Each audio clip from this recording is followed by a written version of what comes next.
Hello, my name is Helen Harrington, and I am the consultant for the congregation study. This presentation is in two parts and accompanies the report on the congregation study, which you have already received. This first part focuses on the demographics of the congregation.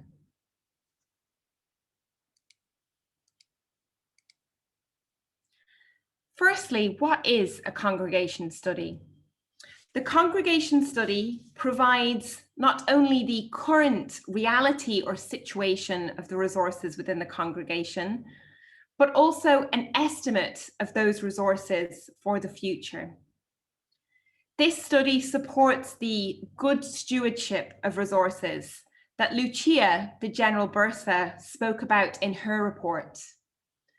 The study provides information and helps to support planning, and also allows decisions to be taken when there is time for planning. Although the resources of the congregation are held in many different separate legal entities around the world, all of the resources are for the benefit of the whole congregation. And these resources should be used sustainably for the future mission. A congregation study analyzes the three key resources of the congregation: membership, supported by property and finance, which is the reason they are shown this way in this diagram.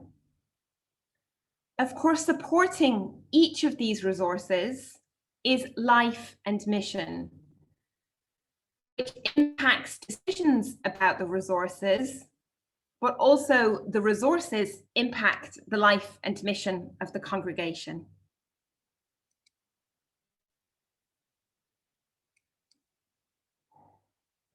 So first, as we talk about demographics, the membership of the congregation. This chart outlines the total membership of the congregation for the last 20 years, from 2001 to 2016, for present, the 2021, and for 20 years into the future. Having knowledge and understanding about membership is of key importance for future planning, and can assist in terms of planning for the care and welfare of members, for planning for financial and property resources, determining the future direction of ministries, and also determining future formation requirements. So if we look at this chart here, we can see that over the last 20 years, membership has decreased. So by 32% over the last 20 years. So in 2001, membership was more than 2,000 sisters across the congregation, 2,126 sisters. At the start of January this year, 2021, membership had decreased to 1,442 sisters. And you can see over the next 20 years, that the projections show that there will be a 39% decrease in total membership over this time, and that there will be 885 sisters by the year 2041. Of course, there are differences from a geographic perspective, and this table here shows the number of members by geographic area throughout the congregation. So if we look first at Africa, we can see that the membership in Africa, particularly it is Zimbabwe, that is projected to increase over the next 20 years as a result of vocations, increasing from 47 sisters in 2021 to 75 sisters by 2041. However, in all of the other geographic areas of the congregation, membership is expected to decrease. In America and Europe, membership decreases significantly by 62% and 58% respectively. In Asia, membership is expected to decrease as well, but by a lesser amount, only 22%. And you can see here from this table that by the year 2041, the largest geographic area in the congregation will be Asia.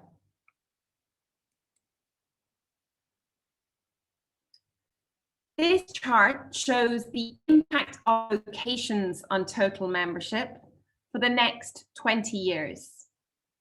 So this bar in red at the bottom shows the actual members in 2041, that 1,442 members. As we move forward into the future, if we just project based on mortality, the deaths of sisters, in fact, the number of members in 2041 would be less than 800.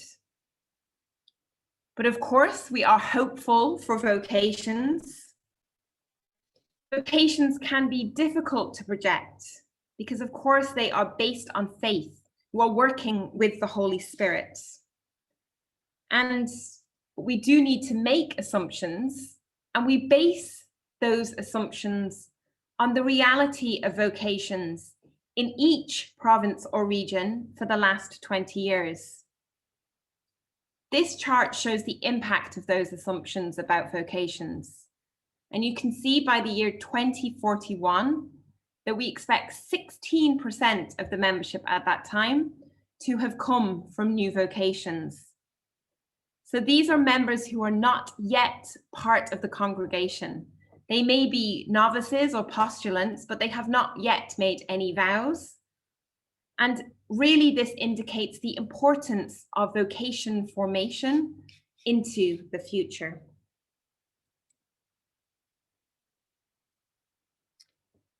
This chart shows the age profile of the congregation from an overall perspective, but also by geographic region.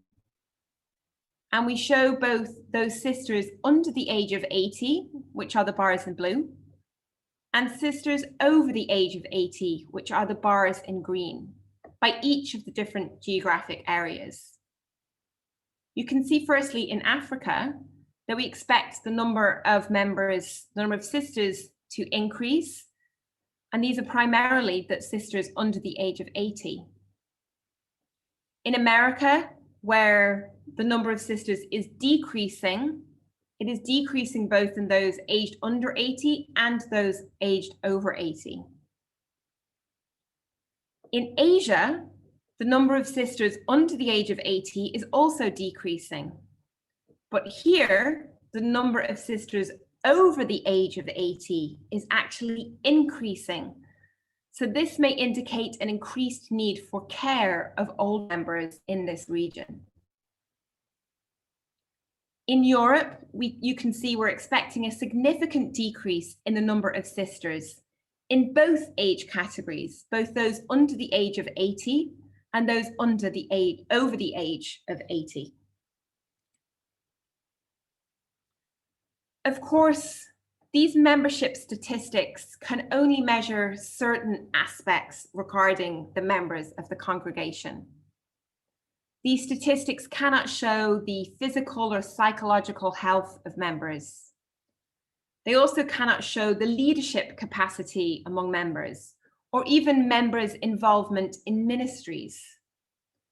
And of course, this presentation is a summary, a global view of the congregation, and we understand that there are very different realities across and within the congregation. So in summary, overall, membership is decreasing the congregation. We expect there to be a 39% decrease in membership over the next 20 years, and that membership will fall for the first time below 1,000 members. We have seen that geographically there are significant differences, and there is this demographic shift towards Asia. There is a changing age profile within the congregation, even though the average age, the overall average age of the congregation is remaining stable at around 64 or 65 years old. The impact of vocations is so important for future membership. 16% of the members in 20 years' time, in 2041, they have not yet joined the congregation. And what is the impact of all these different demographic statistics for congregation? Firstly, it impacts formation. So where you are expecting to have vocations, do you have the appropriate personnel in place for those vocations? Or even for ongoing formation, do you have the appropriate personnel in place? And as well, the appropriate financial resources. Changing demographics also has an impact on ministry, where it may be even a possible withdrawal from ministry, or where membership is increasing and increasing support required for ministry. So in areas of growth, you can have increasing involvement in ministry. And as the regions and mission areas grow, what resources, both in terms of members, financial resources and other resources, what resources are required as they grow? And also, how can you plan as a congregation for the impact on the resources as the membership changes? Thank you very much.